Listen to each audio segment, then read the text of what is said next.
صحابہ کی عظمت اپنی جگہ، اہل بیت کی عظمت اپنی جگہ۔ یہ دیکھو ہمیں تو مسلک اتنا پیارا مسلک ملا ہے، کچھ لوگ ہیں جو اہل بیت کو مانتے ہیں، اصحاب رسول کو نہیں مانتے، کچھ لوگ ہیں جو اصحاب رسول کو مانتے ہیں، اہل بیت کو نہیں مانتے، مگر ہمیں تو وہ مسلک ملا ہے الحمدللہ جو اصحاب رسول کو بھی مانتے ہیں اور اہل بیت کو بھی مانتے ہیں۔ کسی بھی صحابی کی ہم توہین نہیں کرتے، کسی کی عظمت میں کمی نہیں کرتے، کسی کی عظمت میں ہم فرق نہیں ڈالتے۔ ہم تو ابو بکر صدیق کے گھر سے بھی عقیدت کا رشتہ رکھتے ہیں، عمر فاروق رضی اللہ تعالیٰ عنہ کے گھر سے بھی عقیدت کا رشتہ رکھتے ہیں، حضرت عثمان غنی رضی اللہ تعالیٰ عنہ کے گھر سے بھی عقیدت کا رشتہ رکھتے ہیں، مولا علی رضی اللہ تعالیٰ عنہ کے گھر سے بھی عقیدت کا رشتہ رکھتے ہیں۔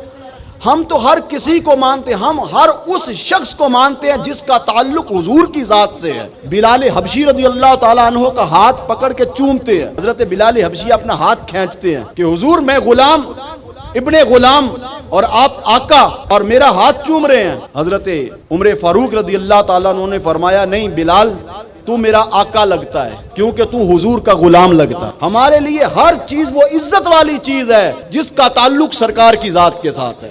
حجر اسود کو چومتے ہوئے حضرت عمر کہنے لگے اے حجر اسود تجھے میں کبھی نہ چومتا، تو بھی پتھروں کی طرح ایک پتھر ہے، میں تجھے صرف اس لیے چوم رہا ہوں کہ تجھے میرے رسول نے چوما ہے۔ ہم تو اس پتھر کو بھی چومتے ہیں جس کو رسول نے چوما ہو، پھر اس حسین ابن علی کو کیوں نہ مانے جس کو میرے مصطفیٰ نے گود میں لے کے چوما ہو؟ اس حسین ابن علی سے کیوں نہ عقیدت کا رشتہ رکھیں جس کو جنتی جوانوں کا سردار میرے مصطفیٰ نے کہا ہو؟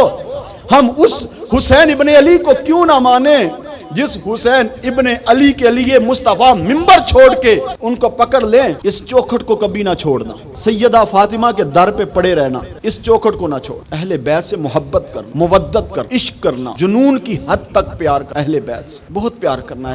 اہل بیت کی محبت نجات کی سند ہے، اہل بیت کی محبت کامیابی کی ضمانت ہے، اہل بیت کی محبت جنت ہے۔ اہل بیت نے بہت قربانیاں دی ہیں ہمارے لیے، یہ اسلام ہم تک صحیح معنوں میں نہ پہنچتا، یزیدی فکر شامل ہوتی، مگر حسین ابن علی کی قربانی کی وجہ سے خالص دین ہم تک پہنچا۔ حسین ابن علی کی اولاد کی قربانیوں کی وجہ سے خالص دین پہنچا ہے۔ 6 ماہ کے علی اصغر کی قربانی کا صدقہ ہم تک دین خالص پہنچا ہے۔ سکینہ کی پیاس کا صدقہ ہم تک اسلام خالص پہنچا ہے۔ علی کے گھر کا صدقہ ہم تک اسلام خالص پہنچا ہے۔ سیدہ فاطمہ کی تربیت کا صدقہ، سیدہ فاطمہ کے گھر کا صدقہ اسلام ہم تک خالص پہنچا ہے۔ اگر امام علی مقام امام حسین ابن علی قربانی نہ دیتے تو اسلام میں یزیدی فکر شامل ہوتی، تو اس لیے یہ ہمارے محسن ہیں، اور وہ قومیں ہمیشہ زندہ رہتی ہیں جو اپنے محسنوں کو یاد رکھتی ہیں۔ جو لوگ اپنے محسنوں کو بھول جاتے ہیں، فراموش کر دیتے ہیں، وہ تباہ و برباد ہو جاتے ہیں۔ اپنے محسنوں کو یاد رکھو۔